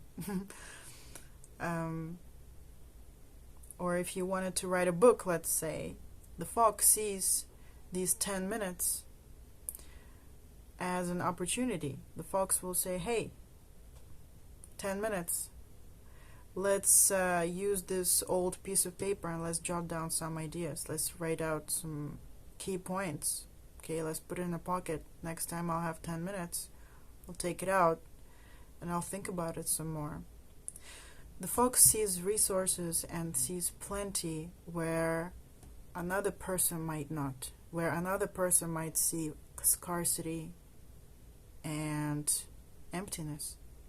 And the fox also sees, the magic of the fox, I feel, is the wisdom of the fox is that the fox also sees results, where somebody might see that, well, I just did 15 squats, it's really nothing compared to my final goal. But this fox sees, hey, it's 15 squats more than 0. And we're going to find another 10 minutes throughout this day, I'm sure, where we can do something else. Sit-ups, I don't know. So the squat. So the fox actually sees the fruits of the labor, where maybe others wouldn't. And that's the magic of the fox, being able to see resources, because the fox also sees what you've done with them and sees fruits. And if this is continuous, it can really lead to something magnificent and miraculous, where you actually get to the top of the mountain with your goals. And this is the last direction here, where you are the phoenix, the one who has the free will to be any color in the world that you want to be, and to fly anywhere you want to be, to take any path you want to walk. And if you're going to integrate it with the fox here crying over some spilled hopes and dreams, in my meditation I saw the fox's tear here drop into this cauldron, and it got heated and transformed, and it went up like a steam back up as inspiration. So this direction, I feel that why it says it could lead you to inspiration, because when we digest and analyze our losses, we cannot not find wisdom in it. We cannot not find answers in it. If we do that with an open heart and mind, there's no way we can't find inspiration for new ideas, for new roads. And also here I'm being told that, yeah, these hopes and dreams didn't work out, and it's okay to cry, because in this process of the fox accepting that they didn't work out, it's okay to just let them go. Because some hopes and dreams, if we really reconsider them with our phoenix self, with our self who is free and in power and in authority, if this phoenix looks and rereads those things, I bet the phoenix will find that, some of this stuff I actually don't really want to do anymore, because time has passed, I'm changed, everything's changed, situations change, I don't need to I don't have a need for a lot of this stuff, so it's okay to let it go.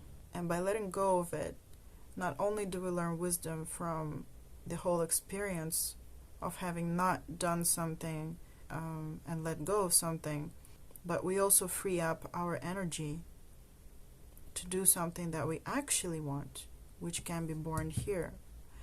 When the tear falls down, it will be transformed into mist, vapor.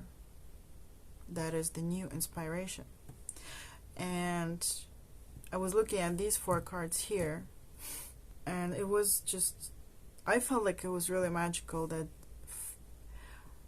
this is the direction of fire, the direction of wind or air, the direction of water, and the direction of earth. And this is spirit, you. So this whole reading is kind of like a sphere with the 5 elements here: fire, air, water, earth, and spirit, you. This is all you, you know. And these are the 4 directions how you could go. North, south, east, west. And the 5 elements. And this picture of the mountain, which talks about anywhere you could actually choose to go. You could, in your life, choose to have a flowery life. Which actually some people judge. Some people judge, oh, this person lives like a simple flowery life. Right? There's judgment all over the place. Or we could choose to go into a really hard place, and still people are gonna judge us, well, you chose to go there, so you reap what you sow. You want to be in a dangerous place, of course you're gonna get hurt. Yeah, someone can judge, right? Or we could choose to swim in this river, mountain river. It's not an easy river to swim in, the mountain river. We could choose a nice place to hang out, just put our feet into the river. We could walk around with these flowers. We could go into the green part, We could go into that valley. We could sit and bask in the sun. I mean, our options are really, really limitless. They're it's really our choice. And I'm getting back to the how to be happy here. I'm hearing that the key here is this: you, the beloved, you, the divine, you, part of the divine. But I feel like instead of saying part of the divine, you are the divine. Seriously, we are the divine. We are exploring ourselves, and in all the ways that we love ourselves. And this is like a map of where we could go, what we could do, what we could explore. But any way we choose to go, there's beauty. Anywhere we choose to go, we are loved. We are expressing our love for ourselves. And this realization, perhaps, every day, or every action that you take, and you realize this roadmap, this map of possibilities, and you finding yourself anywhere on it. Letting go of all the judgments of, people saying, oh, this is not good, that way is not good. There's going to be judgments no matter what you do, right? But finding yourself, authentically realizing, yeah, this is where I went. This is where I am. This is where I wanted to go. And I'm also free to choose to change my direction at any time at all. And anywhere that I will go, I will find magic and I will find love. And being aware of that while loving yourself in every situation is, for this reading, is the message of how you can be happy. Thank you very much for listening to this video. This gave me so much pleasure, and I really appreciate this message as well. If I haven't done this, I haven't wouldn't have received this message for myself either. And all of the messages from pile 1 and pile 2 and pile 3. By the way, I recommend going to all the piles because I loved all of the messages. If you'd like to check out my spiritual fiction book, Tales of the Spirit and the Divine, based on my spiritual visions and experiences, you can check out the description box below. If you'd like to check out my shamanic healing sessions and offers and readings, you can email me at expansionscapes@gmail.com. If you liked this video, please like it and please subscribe if you'd like to see more of these kind of readings. I appreciate your time. I appreciate your attention. Thank you. And see you in another reading. Bye.